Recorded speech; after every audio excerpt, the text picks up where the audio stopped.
we're back. That was an accidental jump cut. Yep. Totally accidental.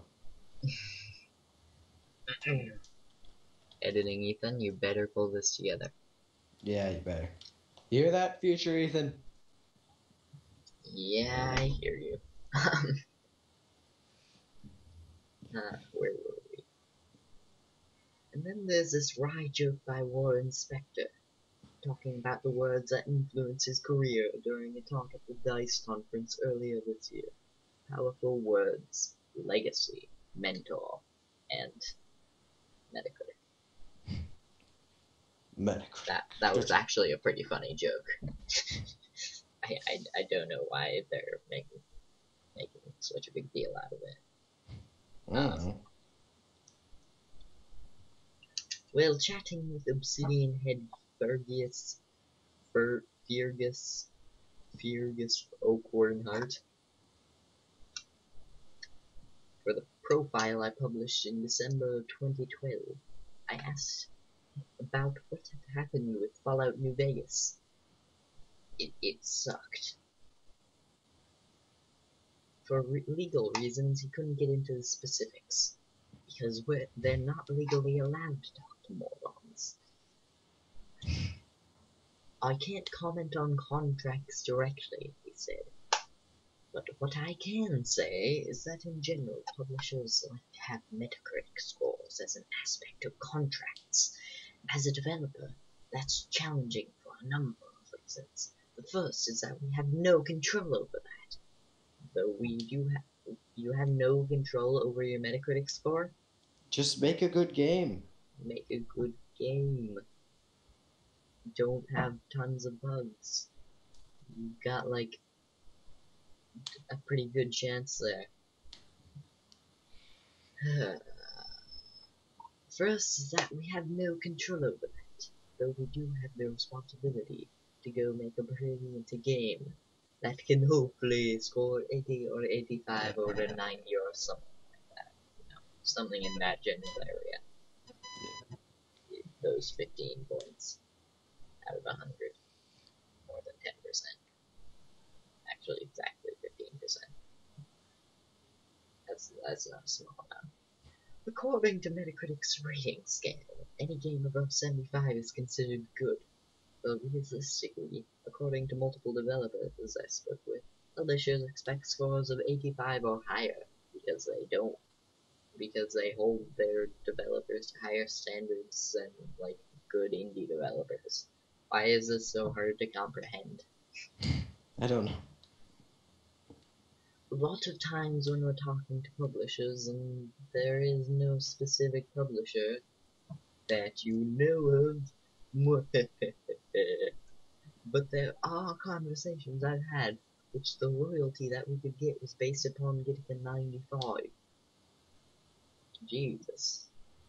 And you didn't take those deals, correct? I've had this conversation with a publisher, and I explained to them. I said, okay, there are 6 games in the past 5 years who have averaged 95, and all of those have a budget of at least 3 times what you're offering to me. They were like, well, we just don't think we should do it if you don't get to 95.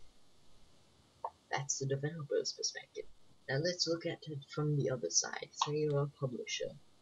You're about to sign a 7 or 8 figure deal with a development studio, and you want to make sure they're not going to hand you a plonker.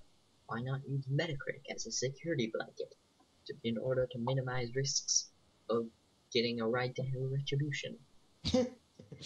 Ugh. Here's some very reasonable rationalization from a person who worked at a major publisher and asked not to be named.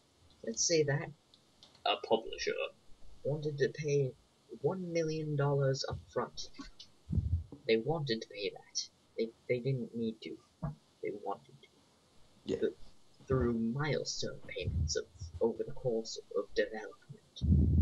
But the developer wanted $1.2 million. That's my cat.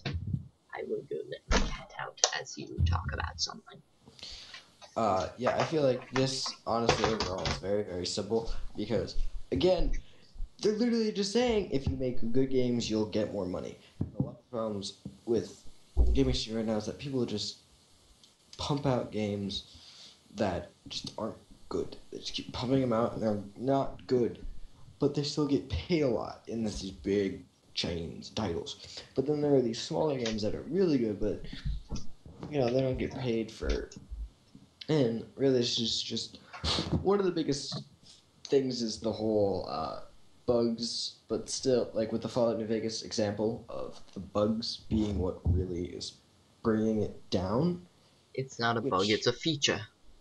no, I'm talking about New Vegas. The New Vegas It's not a bugs. bug, Bugs. it's a feature. No, bugs are not features. It's not a bug, it's a feature. Oh God, it's a feature. We randomly reset all your progress for funsies. Yes, definitely.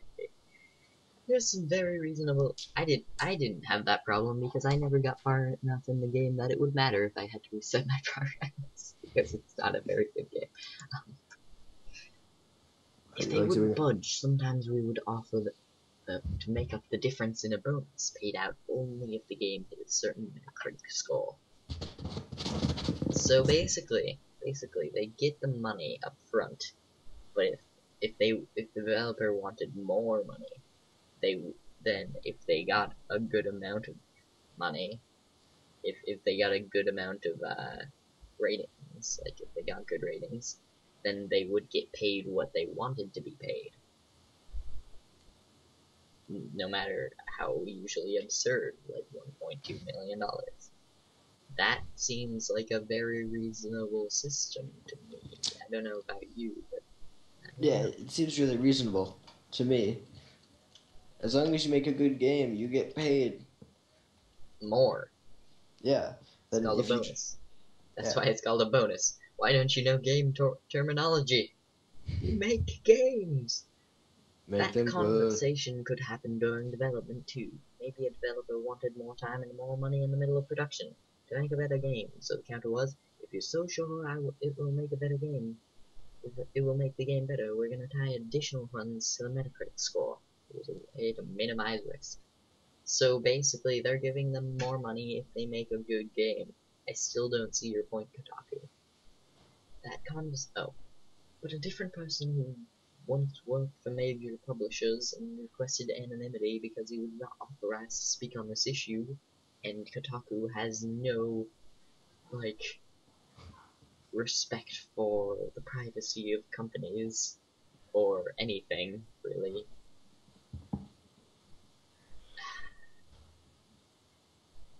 How long are we? Okay. Alright, we're gonna cut it here. All right. We'll do this again. All Alright, right. we'll finish this article later. Yep. Bye-bye.